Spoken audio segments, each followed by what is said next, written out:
इंसान और जानवर में सबसे बड़ा फ़र्क यही होता है कि इंसानों के अंदर सोचने और समझने की सलाहियत होती है, जबकि जानवरों में ये समझ नहीं होती, ये सलाहियत नहीं होती। जानवर जिससे चाहते हैं रिश्ते बना लेते हैं, लेकिन इंसानों के अंदर रिश्तों की फ़र्क को समझते हैं, रिश्तों की अहमियत को समझते हैं। लेकिन जब यही इंसान शराब का आदी हो जाता है, नशेड़ी बन जाता है, तो फिर इंसानों के अंदर भी जानवरों वाली क्वालिटी आ जाती है। इंसान भी जिससे चाहता है, जैसे चाहता है रिश्ते बना लेता है, वो हैवान बन जाता है। दोस्तों, आज की जो सच्ची घटना सुनाने जा रहा हूँ, उस घटना में भी कुछ ऐसा ही होता है। एक व्यक्ति जो कि शराब का आदी होता है, नशेड़ी हो जाता है, और उसके बाद इसी नशे के धुत में अपनी पत्नी और अपनी बेटी के साथ जो अत्याचार करता है, जो हैवानियत करता है, उसको सुनने के बाद आपके भी रोंगटे खड़े हो जाएंगे, आप भी परेशान हो जाएंगे, आप भी सोचने पर मजबूर हो जाएंगे कि आखिर रिश्ते इतने कमज़ोर हो चुके हैं। दोस्तों, मैं सरफराज नदवी और आज की जो सच्ची घटना सुनाने जा रहा हूँ, यह घटना बिहार के पटना का है। पटना में एक लड़की होती है जिसका नाम होता है मधुकिया। उस लड़की की एज तकरीबन 16 साल होती है, वो नाबालिग होती है, लेकिन उसके पिता अचानक से उसका रिश्ता तय करते हैं, शादी फिक्स करते हैं और फिर उसकी शादी करवाने लगते हैं। बारात आ जाती है और बारात जब आती है, उस लड़की को, उस दुल्हन को जब बारात वाले लोग देखते हैं तो देख करके हैरान रह जाते हैं। देखने के बाद सोचने पर मजबूर हो जाते हैं कि आखिर मामला क्या है। दरअसल उस लड़की का पेट जो है वो सामान्य साइज से फूला हुआ था, बढ़ा हुआ था। बाराती के लोग जब ये देखते हैं तो वो असमंजस की स्थिति में हो जाते हैं, सोचने पर मजबूर हो जाते हैं कि आखिर मामला क्या है। इधर एक महिला आती है बारात में और आने के बाद पुलिस वालों को बुलाती है कॉल करके और कहती है कि इस लड़की की एज जो है 16 साल है, ये लड़की नाबालिग है और नाबालिग की स्थिति में ही इस लड़की की शादी करवाई जा रही है। पुलिस जब ये सुनती है तो उस लड़की की शादी को रुकवा देती है। इधर बारात वाले लोग भी पुलिस वालों के सामने आते हैं और कहते हैं कि लड़की जो दुल्हन है उसका पेट जो है फूला हुआ है। पुलिस को शक हो जाता है, पुलिस उस लड़की को हॉस्पिटल भेज देती है और फिर वहाँ पर जब लड़की का चेकअप किया जाता है तो पता चलता है कि वो लड़की गर्भवती है, 4.5 महीने की प्रेग्नेंट है। दोस्तों, अब पुलिस जो है हरकत में आ जाती है और छानबीन करने लगती है कि आखिर इस नाबालिग बच्ची के पेट में किसका बच्चा पल रहा है। और इधर वो महिला जो होती है, वो महिला कोई और नहीं बल्कि उसी बच्चे की माँ होती है। उस माँ ने अपनी बच्ची को अपने पति के पास छोड़ करके 7 साल पहले चली गई थी। लेकिन जब पुलिस को ये बात पता चलती है तो उस महिला से पुलिस पूछती है कि आखिर मामला क्या है, तुम 7 साल पहले अपनी बच्ची को पति के पास छोड़ करके क्यों गई थी।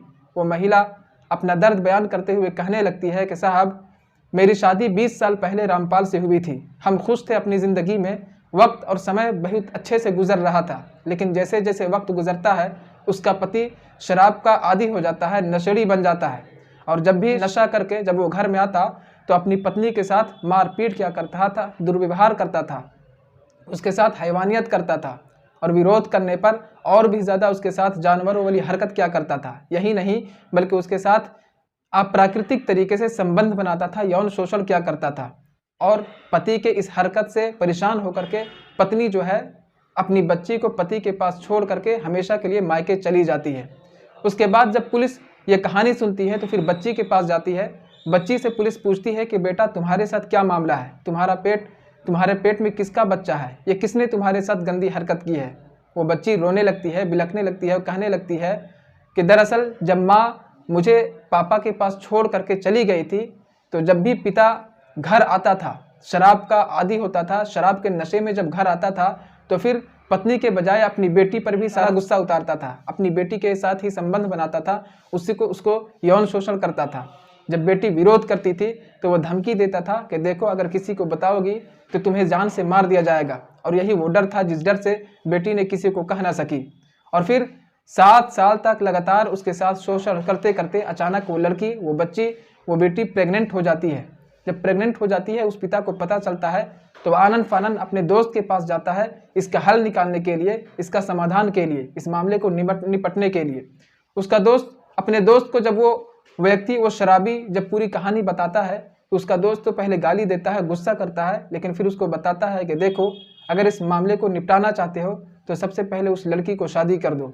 और फिर शादी की तलाश में रिश्ता ढूंढने लगता है। एक लड़का मिलता है जिस लड़के की शादी तो बहुत दिनों से नहीं हो रही थी, लेकिन उसी लड़के से अपनी बेटी की शादी करने के लिए तैयार हो जाता है और वो कहता है कि देखो, मेरी बेटी के पेट में कुछ प्रॉब्लम है, कुछ दिक्कत है, कुछ बीमारी है, उसका पेट थोड़ा सामान्य साइज से फूला हुआ रहता है। लड़के वाले सोचते हैं कि चलो शादी के बाद इलाज करवा दिया जाएगा, कोई दिक्कत नहीं है, क्योंकि लड़का की भी शादी बहुत दिनों से नहीं हो पा रही थी। शादी तय हो जाती है, फिक्स हो जाती है, उसके बाद जब बारात आती है तो फिर बारात के समय ही उसकी माँ आती है और उसकी माँ आकर के पुलिस को बुला करके उस शादी को रुकवा देती है।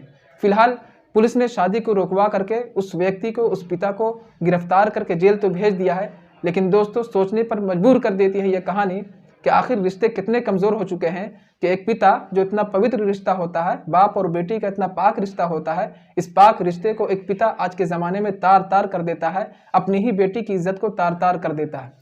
इसीलिए मैं हमेशा कहता हूँ कि जब भी अपनी बेटी की शादी करें, अपनी बहन की शादी करें, तो एक बात का खास ध्यान रखें कि लड़का कम पढ़ा लिखा हो, कम कमाने वाला हो, ये चल सकता है, और उसके अंदर दूसरी कमियां हो चल सकती हैं, लेकिन दोस्तों शराब का आदी नहीं होना चाहिए, नशेड़ी नहीं होना चाहिए, क्योंकि इंसान जब शराब का आदी हो जाता है, नशेड़ी हो जाता है, तो फिर याद रखिए वो जानवर बन जाता है। फिर आपकी बहन बेटियों की ज़िंदगी को बर्बाद कर देगा, अपनी ज़िंदगी तो तबाह बर्बाद करेगा ही, आपकी बहन बेटियों को भी ज़िंदगी बर्बाद कर देगा, जिसका नतीजा, जिसका अंत बहुत ही भयानक होता है। तो दोस्तों आज की सच्ची घटना को सुनाने का उद्देश्य आपको परेशान करना नहीं, आपका दिल दुखाना नहीं, आपको सचेत करना, आपको बाखबर करना, आपको अलर्ट करना है। आज की इस वीडियो में बस इतना ही। फिर मिलते हैं नेक्स्ट वीडियो में एक नई खबर के साथ। तब तक के लिए आप जहां कहीं भी रहें, सावधान रहें, सुरक्षित रहें, अपना ख्याल रखें। जय हिंद, जय भारत।